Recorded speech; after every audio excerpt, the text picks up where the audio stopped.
Our dune lakes are delicate ecosystems that need and deserve to be looked after. Not only for their intrinsic value as beautiful, unique ecosystems in their own right, but also as a valuable cultural and recreational resource. Local Maori harvest eels and kiawai from the lakes for food, as well as using the lake plants for weaving traditional items like bags, mats and cloaks.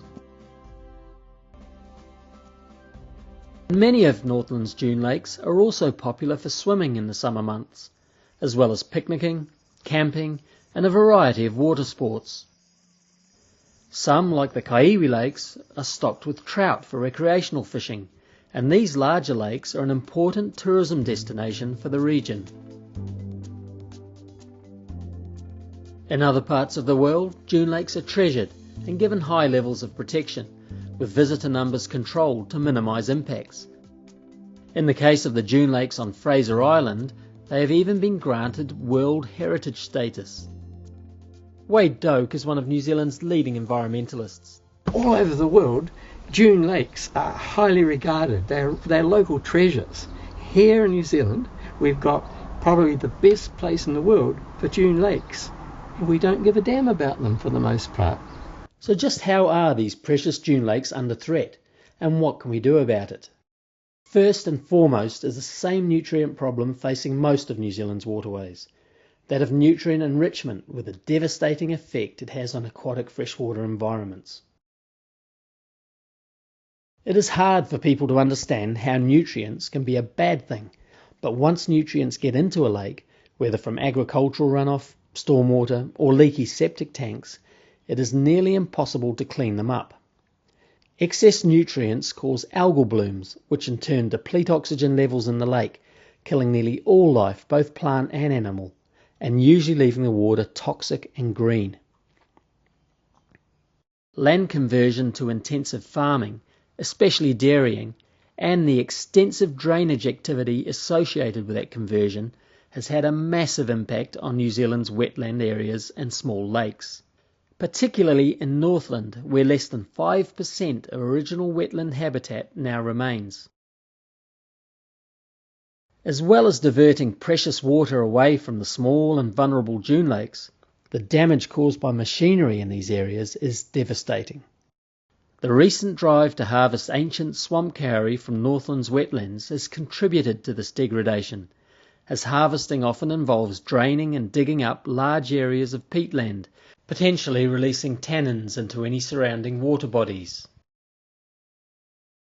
The wetlands surrounding many of the dune lakes are crucial to lake health, filtering runoff before it gets into the lakes or the groundwater, and also storing water over dry periods before releasing it slowly back into the system. Forestry can also have many impacts on dune lakes, not only by adding sediment and nutrients in the harvesting stage, but also by sucking up to 600 litres of water per tree every day from the groundwater surrounding the lakes. Harvesting can release tannins into any surrounding water bodies, adversely affecting aquatic plant and animal life. Forestry blocks can also inhibit the amount of light reaching small lakes, inhibiting the growth of aquatic plants. As a result of these various types of intensive land use, clear, low-nutrient lakes have become rare in the North Island of New Zealand, and most of those remaining are Northland's dune lakes, so protecting this rare ecosystem is a high priority.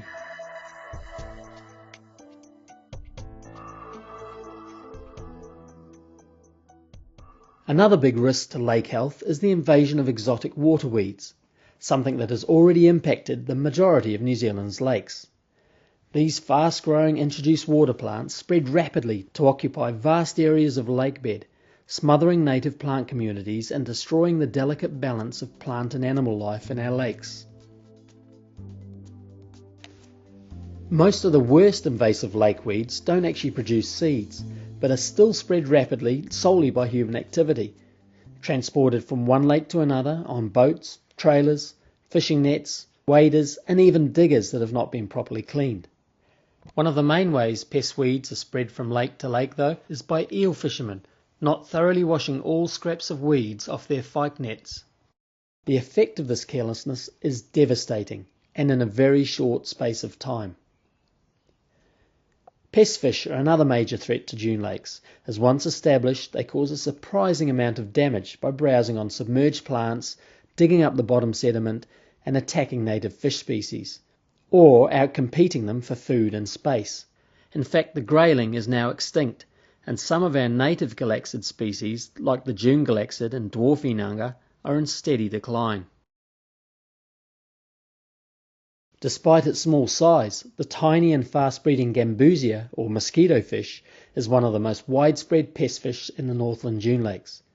It is highly aggressive towards native fish species, nipping their fins and eyes as well as eating their eggs. Other pest fish like perch, tench, koi carp, rudd and catfish have all been illegally introduced into lakes by coarse fishermen or people releasing fish from their ponds or aquariums. Much like the introduced aquatic weeds, they quickly build up to large numbers. Some of these species stir up the bottom as they feed, seriously affecting water quality.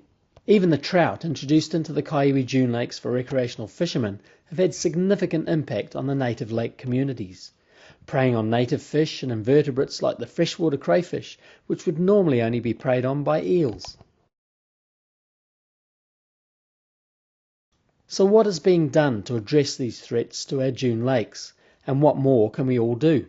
If we look into our dune lakes historically, we can go back and find out from Maori stories, etc., that they were once great food baskets. There's lots of kai in them, and we could fix them. They're not impossible to fix. If we value them highly, it's on the cards that we can restore our dune lakes as a series of gems and a great necklace in Northland.